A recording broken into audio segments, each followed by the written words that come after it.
You ever feel like you're trying to understand something complex, maybe, I don't know, a new strategy at work or even some historical thing, but you just get buried in detail? Yeah, completely overwhelmed. Right. And you just wish someone would, like, boil it down, get to the real core insights. Hmm. Well, that's exactly what we try to do here on the deep dive. We sort through it all to bring you the stuff that actually matters, tailored for you, the curious learner. And today, we're diving into something that sounds maybe a bit specific: finance and early missionary work. Hmm. But it turns out it has these surprisingly universal lessons. Oh, We're looking at how money basically shapes relationships and, really importantly, how the message itself landed. exactly. Don't think dusty old history here. The source we've been digging into, it shows how the financial side of things back then really affected perception, Yeah. whether the ideas actually stuck. It makes a really strong case that the how of funding could be just as vital, maybe even more so, than what's being shared. Right. So our goal for this deep dive is to unpack these core ideas about money and how it impacts, well, trust, purpose, perception, all seen through this historical lens. And then think about, okay, what can we actually learn from this today in totally different areas, way beyond just missions? Okay, so let's jump in. The source highlights some financial rules Paul seemed to follow. And the first one feels almost counterintuitive now. He generally didn't ask for personal financial support, at least not from the people he was directly trying to reach. Right. And you have to remember the context. The source mentions these wandering teachers, philosophers, even like mystery mongers back then, Yeah. who often made a living directly from their audiences. Paul apparently wanted nothing to do with being lumped in with them. Yeah, that seems central. He wanted the message clear, not clouded by, is this guy just after my money? It's about trust right from the start. That's a great way to put it. The source really stresses his desire to avoid any potential obstacle to the message. Uh, it quotes him from 1 Corinthians saying he'd endure anything lest we should hinder the gospel of Christ. Mm-hmm. His actions, like working with his own hands, which he mentions in Thessalonians, were meant to show he genuinely cared, not just looking for a handout.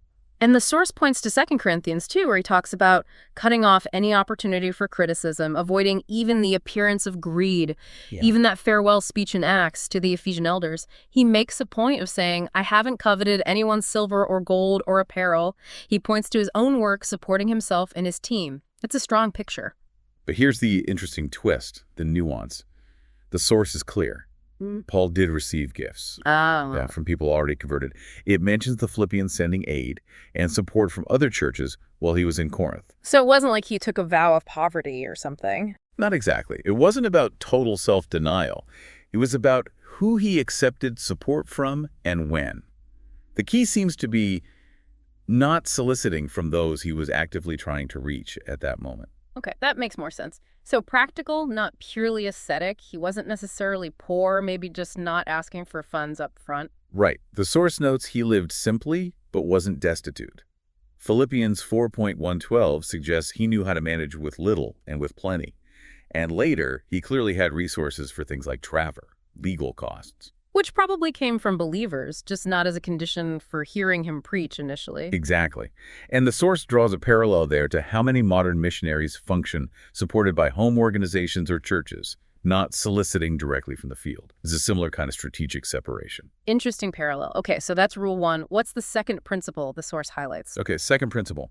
Paul generally didn't bring financial support to the communities he was ministering in. Meaning he wasn't funding the local church operations? Pretty much. The idea seems to have been fostering financially independent local churches right from the start. Self-sufficiency was the goal. Huh. So the expectation was for each group to stand on its own feet financially. Seems like it. The source points to instructions like in Galatians for believers to support their own teachers and for each church to look after its own members in need. And it emphasizes that in Acts and the letters, you just don't see churches depending on each other for, like, regular bills. Very rarely.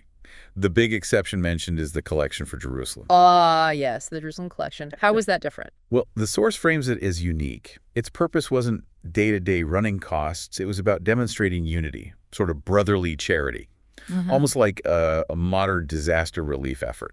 Okay, a specific need, a specific time. Exactly. The instructions Paul gave the Corinthians about setting money aside weekly show it was organized, but distinct from normal church finance. The source even says the idea of one church routinely propping up another financially would have seemed incredible back then.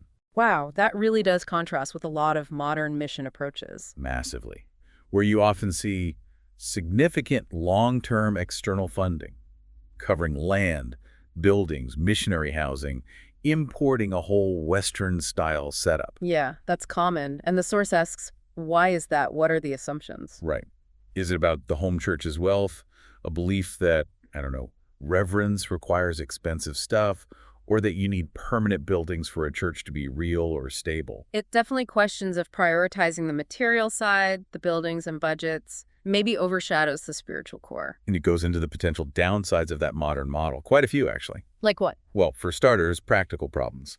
Friction with local authorities over land, especially historically in places like China.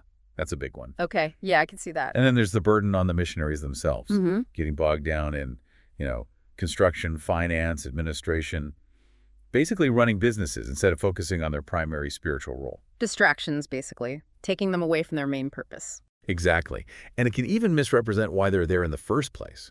The source uses this interesting parallel. With the incarnation. Yeah, from Philippians. Yeah. Just as Christ humbled himself, our methods should align with the message. Big, expensive compounds can send a message of, well, foreign power or wealth, which might not be the intended spiritual message. Creating resistance before you even start talking. Potentially.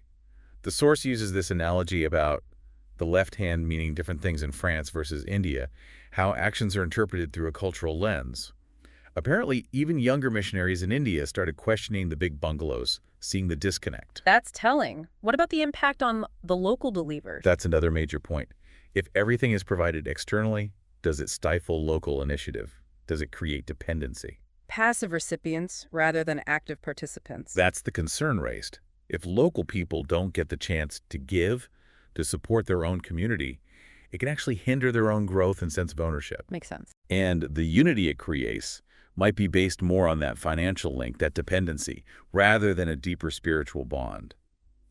The source contrasts that external bond with the unity of the Spirit. And practicality-wise, being tied down. Right. Big investments in property and infrastructure can make missionaries less mobile, less able to respond to new opportunities or needs elsewhere, stuck in one place. Okay. And leadership. Does it affect local leadership development?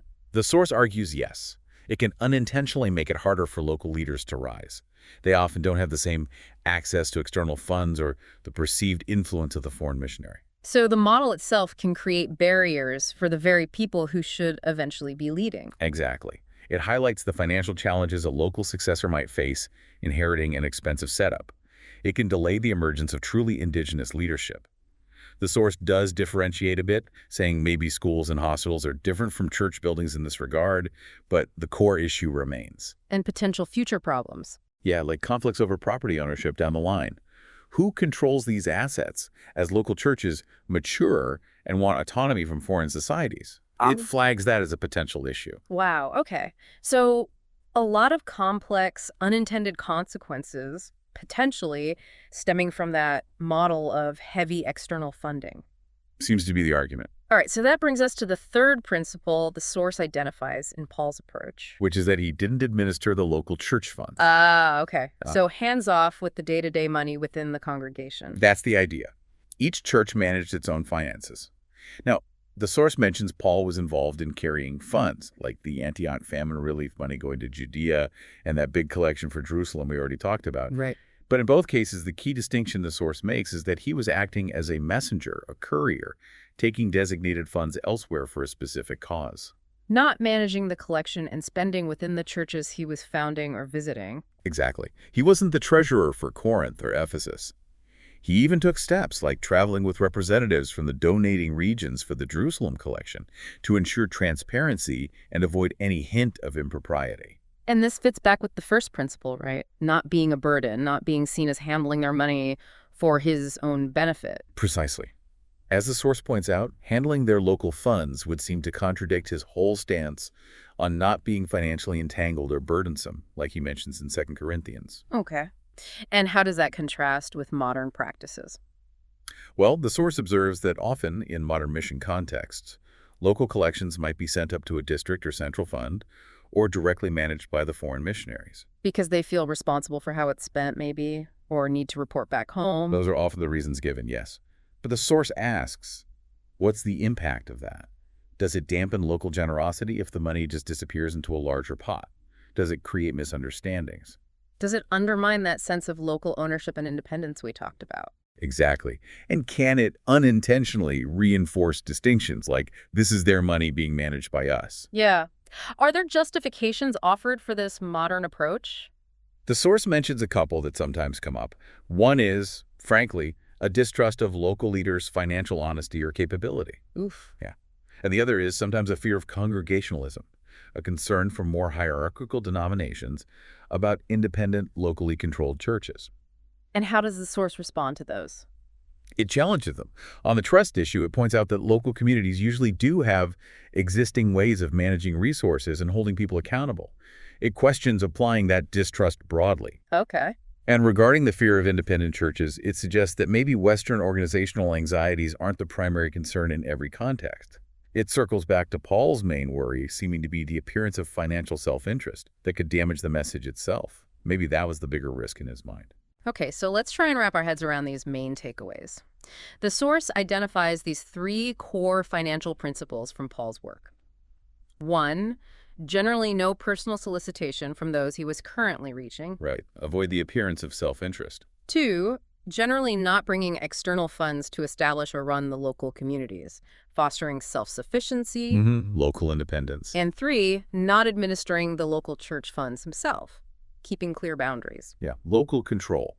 And the common thread running through all three seems to be this intense focus on prioritizing the relationships, the trust, and the clarity of the message above financial entanglement or appearances. And really fostering that local ownership and responsibility right from the get-go. Exactly. And while we've been talking about this specific historical, religious context, these ideas, they feel like they could resonate much more widely, don't they? Totally. I mean, think about it in, say, business or international development, education projects, even just personal relationships. Absolutely. Yeah. How do financial dynamics affect trust and perception in any venture where you're trying to introduce an idea, build something, or help someone?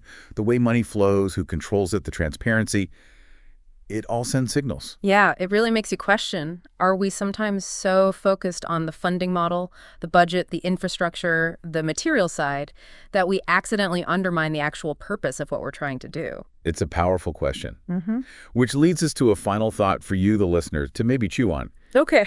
In a world that's, let's face it, often heavily driven by money and financial metrics, how do we make sure our methods of support, our ways of resourcing initiatives, truly line up with and actually boost the core message or purpose we care about? Instead of getting in the way or sending the wrong signal entirely. Exactly. How do we better align the means and the ends, especially when money is involved?